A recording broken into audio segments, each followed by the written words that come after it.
गांव में मेयर मेरी की हेल्प कर रही थी क्योंकि आज गिल्ड से एडवेंचरर्स आने वाले थे। गांव में बाहर के लोग बहुत कम आते थे, इसलिए मेयर को उनके बारे में काफी क्यूरियोसिटी थी। तभी उसकी नज़र टेबल पर रखी एक बहुत पुरानी दिखने वाली बुक पर पड़ी। मेरी ने बताया कि वो एक मॉन्स्टर इंसाइक्लोपीडिया है जो उसे पसंद आ सकती है। मेयर ने तुरंत बुक खोली और F Frank monster dark worm के बारे में पढ़ना शुरू किया। मेरी ने समझाया कि मॉन्स्टर्स की रैंक एक एंशिएंट स्क्रिप्ट में लिखी होती है जिसे आप कोई पढ़ नहीं सकता। एफ रैंक मॉन्स्टर्स काफी वीक होते हैं और बिगिनर एडवेंचरर्स भी थोड़ी हिम्मत दिखाकर उन्हें हरा सकते हैं। लेकिन डी रैंक मॉन्स्टर्स को हराने के लिए एक्सपीरियंस्ड एडवेंचरर्स की जरूरत होती है। जिस टू हेडेड मॉन्स्टर को मेन कैरेक्टर ने हराया था वो डी प्लस रैंक का था।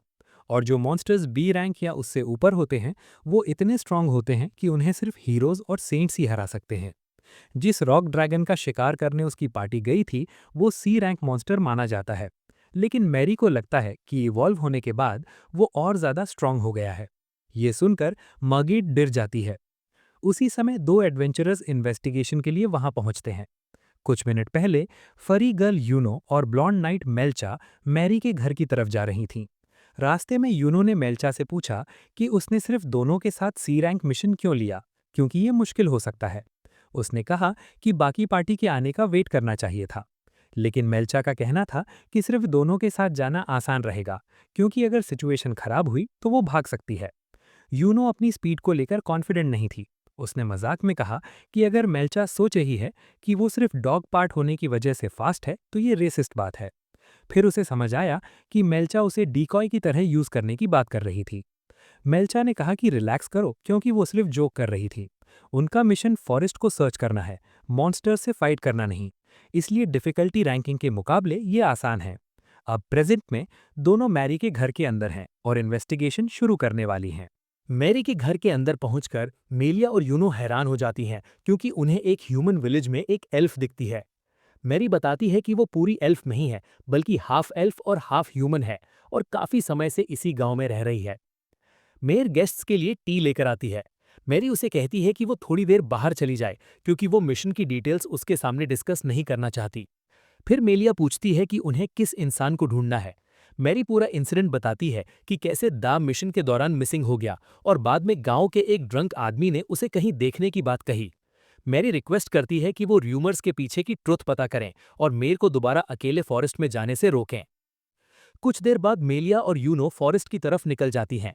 वो सोचती हैं कि अगर दा की डेड बॉडी मिल गई तो मेयर की परेशानी और उम्मीद दोनों खत्म हो जाएंगी। मेलिया कहती है कि बॉडी ना मिले तो भी फॉरेस्ट को अच्छे से सर्च करना चाहिए। अगर कोई प्रूफ ना मिले तो मान लेना चाहिए कि दा अब जिंदा नहीं है। उधर फॉरेस्ट के अंदर मेन कैरेक्टर की केव में वो पॉइजन प्रिंसेस के घावों पर मेडिसिनल हर्ब्स लगा रहा है ताकि उसकी इंजरीज जल्दी हील हो जाएं। पॉइजन प्रिंसेस इंजरीज और एग्जॉशन की वजह से सो रही है, इसलिए मेन कैरेक्टर उसे वहीं छोड़कर बाहर जाने का सोचता है। वो खुद से कहता है कि वो अपने स्टैट्स चेक करने जा रहा है, लेकिन असल में वो ह्यूमन ट्रांसफॉर्मेशन स्किल टेस्ट करना चाहता है ताकि ह्यूमन विलेज जाकर उसे फिर से देख सके। वो अपना एक्साइटमेंट कंट्रोल करने की कोशिश करता है। रिवर के पास पहुंचकर वो सोचता है कि कितना आयरॉनिक है कि उसे ह्यूमन ट्रांसफॉर्मेशन स्किल मिली, जबकि पहले वो सोचता था कि उसे इसकी जरूरत नहीं है। अब उसे डर है कि क्या वो ह्यूमंस के बीच बिना सस्पिशियस लगे रह पाएगा। वो पॉइजन प्रिंसेस से अलग भी नहीं होना चाहता और सोचता है कि क्या कोई मिडिल ग्राउंड हो सकता है जहां उसे दोनों वर्ल्ड्स का बेस्ट मिले। ज्यादा सोचने के बजाय वो ह्यूमन ट्रांसफॉर्मेशन स्किल एक्टिवेट करता है। उसे महसूस होता है कि उसका बॉडी अलग अलग डायरेक्शन में पुश और पुल हो रहा है जब तक उसका शेप ह्यूमन जैसा नहीं बन जाता। लेकिन वो डिसअपॉइंटेड हो जाता है क्योंकि वो अभी भी डरावना मॉन्स्टर जैसा दिख रहा है। वो गुस्से में टैंट्रम करता है और सिस्टम से पूछता है कि क्या ये ह्यूमन ट्रांसफॉर्मेशन है। हमेशा की तरह जवाब मिलता है कि ट्रुथ पे वॉल के पीछे छिपा है। ये सुनकर वो और फ्रस्ट्रेट हो जाता है। वो अपने स्टैट्स चेक करता है और देखता है कि ह्यूमन फॉर्म में उसके स्टैट्स हाफ हो गए हैं और वो जल्दी जल्दी मोना यूज कर रहा है इस फॉर्म को मेंटेन करने के लिए। वो हार मानकर फिर से अपने नॉर्मल मॉन्स्टर फॉर्म में आ जाता है और जमीन पर गिरकर फ्रस्ट्रेशन में लेट जाता है। दूसरी तरफ यूनो और मेलिया फॉरेस्ट में एक जायंट स्पाइडर मॉन्स्टर को मार देती हैं। जैसे जैसे वो फॉरेस्ट के डेंस हिस्से में जाती हैं, उन्हें लगता है कि मॉन्स्टर्स ज्यादा स्ट्रांग हो रहे हैं। सनसेट तक सर्च करने के बाद वो डिसाइड करती हैं कि अब वापस जाना चाहिए। तभी वो एक खुली जगह पर पहुंचती हैं जहां सामने मेन कैरेक्टर की केव है। उनकी इंट्यूशन कहती है कि यहाँ कुछ अजीब है। केव के एंट्रेंस पर उन्हें दो स्टैचूज दिखती हैं, एक ड्रैगन की और दूसरी किसी बच्चे की ड्राइंग जैसी जो उसके बाल डैड जैसी दिख रही है। यूनो मजाक में पूछती है कि क्या यहाँ ड्रैगन वर्शिपिंग कल्ट है। मेलिया कहती है कि उसने ऐसा कुछ नहीं सुना, लेकिन वो स्टैचूज से पावरफुल मैजिक फील कर सकती है। यूनो अपनी शार्प नोज से स्मेल करती है और पेड़ों पर टंगा मीट जर्की नोटिस करती है। दोनों समझ जाती हैं कि पास में कोई रहता है। वो फुल कॉशन के साथ केव में जाने का डिसाइड करती हैं। अंदर ग्लोइंग मशरूम्स की लाइट है। पॉट्स में टेस्टी स्मेलिंग बेरीज रखी हैं। यूनो कहती है कि इन बेरीज से पेपर जैसी स्मेल आ रही है, जो बहुत वैल्यूएबल है। वो एक्साइटेड होकर कुछ बेरीज लेने की बात करती है। मेलिया उसे डांटती है और कहती है कि ये स्टूपिड आइडिया छोड़ दो। उसे लगता है कि ये केव बैंडिट्स का हाइडआउट हो सकता है और छेड़छाड़ करने से ट्रबल हो सकता है। तभी शार्प हिसिंग साउंड आता है। वो मुड़कर देखती है तो पॉइजन प्रिंसेस अटैक के लिए रेडी खड़ी है। मेलिया यूनो से कहती है कि डेडली मॉन्स्टर से दूर रहो, क्योंकि वो एक बाइट में कई बार मार सकता है। वो राहत महसूस करती है जब पॉइजन प्रिंसेस बिना लड़ाई के पीछे हट जाती है। वो डिसाइड करती है कि जल्दी केव से निकल जाना चाहिए। उन्हें नहीं पता कि मेन कैरेक्टर बाहर इंतजार कर रहा है। उसने उन्हें केव में जाते देख लिया था और एंट्रेंस के सामने इम्पेशेंट घूम रहा है। वो सोच रहा है कि क्या वो दोनों उसके लेयर से इम्प्रेस होंगी। वो खुद को इंट्रोड्यूस करने का डिसाइड करता है, लेकिन तभी उसे याद आता है कि वो एक टेरिफाइंग मॉन्स्टर है और ये रियलाइजेशन उसे ट्रक कुन से भी ज्यादा जोर से लगता है। वो फिर से ह्यूमन ट्रांसफॉर्मेशन स्किल यूज करने का सोचता है ताकि लड़कियां उसे डेमी ह्यूमन समझें, लेकिन रियलिटी अलग है। लड़कियां उसे एक खतरनाक प्लेग ड्रैगन की तरह देखती। वो उन पर अटैक करने ही वाला था। यूनो डर के मारे पूरी तरह फ्रीज हो जाती है। उसका बॉडी स्टिफ हो जाता है। लेकिन मेल्चा चिल्लाकर कहती है कि अगर जिंदा रहना है तो अपना वेपन उठा लो। दोनों पूरी ताकत से मेन कैरेक्टर पर हमला कर देती हैं। अभी वो वीक था, इसलिए दोनों उसे जमीन पर पटक देती हैं। लेकिन उन्हें समझ आ जाता है कि प्लेग ड्रैगन से लड़ना सही आइडिया नहीं है। इसलिए वो तुरंत अपनी जान बचाकर वहां से भाग जाती हैं। मेन कैरेक्टर उन्हें रोकने की कोशिश करता है और बताना चाहता है कि वो हार्मलेस है, लेकिन ऑब्वियसली कोई भी डेडली मॉन्स्टर के सामने रिस्क नहीं लेना चाहता। काफी दूर जाकर यूनो और मेलिया ब्रेक लेती हैं। उन्हें समझ आता है कि मिशन अब ज्यादा टफ होने वाला है और उन्हें एक्स्ट्रा मैन पावर की जरूरत पड़ेगी। यूनो पूछती है कि क्या बाकी पार्टी को बुला लेना चाहिए। मेलिया अग्री करती है। अगले दिन मेन कैरेक्टर उठता है। पिछली घटनाओं की वजह से उसका मूड खराब होता है। वो खुद को चेयर अप करने के लिए जर्की चबाने लगता है और तभी उसके दिमाग में आइडिया आता है। वो पॉइजन प्रिंसेस को बुलाता है और फेवर मांगता है। वो कहता है कि जो मंकीज उसका जर्की चुराते हैं उन्हें लेसन सिखाना है, इसलिए उसे स्ट्रॉन्ग पॉइजन चाहिए जिसमें कलर, स्मेल या टेस्ट ना हो। पॉइजन प्रिंसेस एक पॉट में ऐसा पॉइजन डाल देती है जो बिल्कुल पानी जैसा दिखता है। मेन कैरेक्टर खतरनाक तरीके से हंसता है और नई जर्की की बैच पॉइजन में डिप करके सूखने के लिए टांग देता है। वो ईगरली मंकीज का वेट करता है, लेकिन वो आराम से टाइम लेते हैं। इंतजार करते करते मेन कैरेक्टर और पॉइजन प्रिंसेस नैप ले लेते हैं। थोड़ी देर बाद मंकीज की अगली स्क्रीच सुनाई देती है। मेन कैरेक्टर उठकर देखता है कि एक मंकी ने पॉइजन वाली जर्की खा ली है और उसके मुंह से फोम निकल रहा है। बाकी मंकीज उसे उठाने की कोशिश कर रहे हैं। मेन कैरेक्टर खुश होता है, लेकिन जानता है कि सिर्फ इतना काफी नहीं है। वो और पॉइजन प्रिंसेस मिलकर मंकीज पर अटैक करते हैं। मंकीज गुस्से में मेन कैरेक्टर को चारों तरफ से घेर लेते हैं और कॉम्बो अटैक शुरू करते हैं। मेन कैरेक्टर भी कॉम्बो अटैक करता है। वो पॉइजन प्रिंसेस को सिग्नल देता है और पॉइजन प्रिंसेस क्ले शार्ड्स फेंकती है, जिससे मंकीज सरप्राइज्ड होते हैं। उसी मौके का फायदा उठाकर मेन कैरेक्टर अपनी टेल से उन्हें जोर से मारता है, लेकिन फाइट खत्म नहीं होती। मंकीज हाई पिच्ड विसल निकालते हैं, जिससे मेन कैरेक्टर और पॉइजन प्रिंसेस डिजी हो जाते हैं। मेन कैरेक्टर सोचता है कि ये कौन सी स्किल है। तभी एक जायंट और पावरफुल एप उनकी तरफ दौड़ता है। मेन कैरेक्टर समझ जाता है कि मंकीज ने अपने बॉस को बुला लिया है, क्योंकि वो खुद नहीं जीत सकते। बॉस एप टफ और मेनेसिंग दिखता है। मेन कैरेक्टर उसके स्टैट्स चेक करता है और पाता है कि दोनों लगभग इक्वल हैं, लेकिन बॉस एप के पास ऐसी स्किल्स हैं जो अपने अंडरलिंग्स को बफ कर सकती हैं। जैसे ही बॉस एप अपनी स्किल्स यूज करके मंकीज को स्ट्रांग बनाता है, मेन कैरेक्टर जल्दी फाइट खत्म करने के लिए फायर अटैक करता है, लेकिन वो देर कर देता है। मिनियन मंकीज अपनी स्किल्स मिलाकर ह्यूज वॉल बना देते हैं जो फायर अटैक को ब्लॉक कर देती है। फिर वो मेन कैरेक्टर को चारों तरफ से अटैक करते हैं। उनकी स्पीड और स्ट्रेंथ बढ़ चुकी है, इसलिए हैंडल करना मुश्किल हो जाता है। पॉइजन प्रिंसेस उसे सपोर्ट करने की कोशिश करती है, लेकिन बॉस एप उसे पकड़कर ट्री की तरफ फेंक देता है। मेन कैरेक्टर किसी तरह उसे पकड़ लेता है, लेकिन वो अनकॉन्शियस हो चुकी होती है। मेन कैरेक्टर समझ जाता है कि जितनी लंबी फाइट चलेगी उतनी ही प्रॉब्लम बढ़ेगी। वो बेसिक्स पर वापस जाने का सोचता है और सिस्टम से बॉस एप के बारे में पूछता है।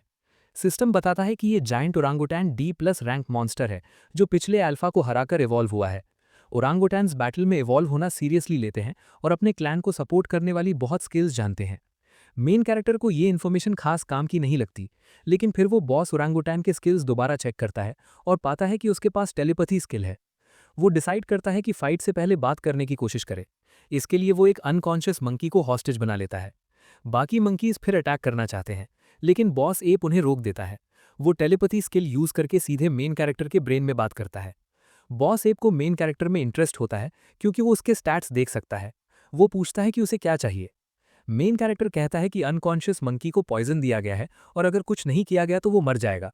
पॉइजन प्रिंसेस के पास एंटीडोट है। मेन कैरेक्टर चाहता है कि इस डील के बदले बॉस एप अपने क्लैन को पीछे हटाए, लेकिन बॉस एप जवाब देता है कि मेन कैरेक्टर बहुत बड़ा थ्रेट है और उसे अभी खत्म करना जरूरी है, वरना वो और स्ट्रांग हो जाएगा। मेन कैरेक्टर कहता है कि अगर फुल फाइट हुई तो सब मर सकते हैं, लेकिन बॉस एप का फिलॉसफी अलग है। उनके क्लैन में वीक को बैटल में मरने देना सही माना जाता है, ताकि स्ट्रांग सर्वाइव कर सकें और प्रॉस्पर करें। मेन कैरेक्टर समझ जाता है कि बार्गेन काम नहीं करेगा। तभी उसे दूसरा आइडिया आता है। वो बॉस एप को ड्यूअल के लिए चैलेंज करता है, एक क्लैन लीडर की तरह। बॉस एप कहता है कि ड्यूअल आमतौर पर अलग एप क्लैंस के लीडर्स के बीच होता है, या जब अल्फा को चैलेंज किया जाता है। हालांकि उन्होंने कभी किसी और मॉन्स्टर स्पीशीज के साथ ड्यूअल नहीं किया, लेकिन रूल्स सेम अप्लाई हो सकते हैं। वो मेन कैरेक्टर का चैलेंज एक्सेप्ट कर लेता है और कहता है कि ड्यूअल एक सीक्रेट चीज है, इसलिए कोई इंटरफेयर नहीं करेगा जब तक विनर डिसाइड ना हो जाए। डुअल स्टार्ट होने से पहले सब क्लियर हो जाता है। मेन कैरेक्टर पॉइजन खाए हुए मंकी को एंटीडोट देने को कहता है। जैसे ही पॉइजन प्रिंसेस इसे देती है, बाकी मंकीज तुरंत पॉइजन प्रिंसेस और उस अनकॉन्शियस मंकी को पकड़ लेते हैं। मेन कैरेक्टर गुस्से में पूछता है कि ये लोग क्या कर रहे हैं। ए बॉस बताता है कि वो सिर्फ ये इंश्योर कर रहे हैं कि पॉइजन प्रिंसेस डुअल के रूल्स फॉलो करे। फाइट खत्म होने के बाद उसे रिलीज कर दिया जाएगा। अब दोनों फाइटर्स आगे आते हैं और डुअल ऑफिशियली स्टार्ट होता है। शुरू होते ही एब बॉस अपने पावरफुल ब्लोस से मेन कैरेक्टर को ओवरवेल्म कर देता है। उसके पंचेस इतनी हैवी हैं कि जमीन तक हिल जाती है। मेन कैरेक्टर बार बार रोल करके अटैक्स डॉज करता है। एब बॉस चिल्लाकर कहता है कि अगर डुअल स्टार्ट किया है तो भागो मत, सामने आकर फाइट करो।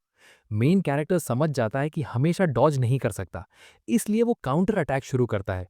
तेजी से रोल करके बॉस की तरफ जाता है और उसे पीछे धकेल देता है। फिर वो जंप करता है और फुल पावर से टेल स्विंग करता है। इतनी जोरदार हिट होती है कि बॉस के पैरों के नीचे की जमीन क्रैक हो जाती है। मेन कैरेक्टर लगातार बॉस के हेड पर हिट्स मारता है, जिससे बॉस थोड़ी देर के लिए कंफ्यूज हो जाता है, लेकिन एब बॉस तुरंत रॉक वॉल क्रिएट कर देता है जो मेन कैरेक्टर का रास्ता ब्लॉक कर देती है। बॉस फिर वॉल पर चढ़ता है और अपनी स्किल यूज करके अपना सारा माना एजिलिटी में डाल देता है। अब बॉस पहले से कई गुना फास्ट हो जाता है और मेन कैरेक्टर के मूव्स प्रेडिक्ट करना मुश्किल हो जाता है। कुछ ही सेकंड्स में मेन कैरेक्टर जमीन पर पटक दिया जाता है। अब मेन कैरेक्टर डिसाइड करता है कि हेड ऑन फिस्ट फाइट करेगा। वो एप बॉस को टॉन्ट करता है और कहता है कि अगर डरता नहीं है तो सामने से लड़। ये टॉन्ट प्राउड एप को लग जाता है। दोनों चार्ज करते हैं और पावरफुल पंचेस मारते हैं। पूरे फॉरेस्ट में हिलचाल मच जाती है। पॉइजन प्रिंसेस और बाकी मंकी साइड से फाइट देख रहे होते हैं। कुछ मिनट बाद दोनों फाइटर्स थक जाते हैं। दोनों घायल हैं और उनकी सांसें तेज चल रही हैं। मेन कैरेक्टर डिसाइड करता है कि अपना बचा हुआ पावर आखिरी पंच में डाल देगा। वो पूरी ताकत से पंच मारता है और बॉस एप को पहले हिट करता है। उसी समय सिस्टम बताता है कि उसकी ड्रैगन पंच स्किल लेवल अप हो गई है। मेन कैरेक्टर सोचता है कि वो जीत गया, लेकिन तभी बॉस एप आखिरी काउंटर अटैक करता है और जोरदार हिट उसे गिरा देती है। दोनों क्लाइंट चीफ जमीन पर गिर जाते हैं। कुछ पल के लिए सब शांत हो जाता है। जब मेन कैरेक्टर अपनी आंखें खोलता है, वो देखता है कि पॉइजन प्रिंसेस उसके ऊपर झुकी हुई है। सिस्टम बताता है कि मेन कैरेक्टर ने बॉस ओरंगुटान को डिफीट कर दिया है और उसे क्लैन बॉस का टाइटल मिल गया है। यहीं पर यह चैप्टर खत्म होता है। आगे क्या होगा ये जानने के लिए बने रहो।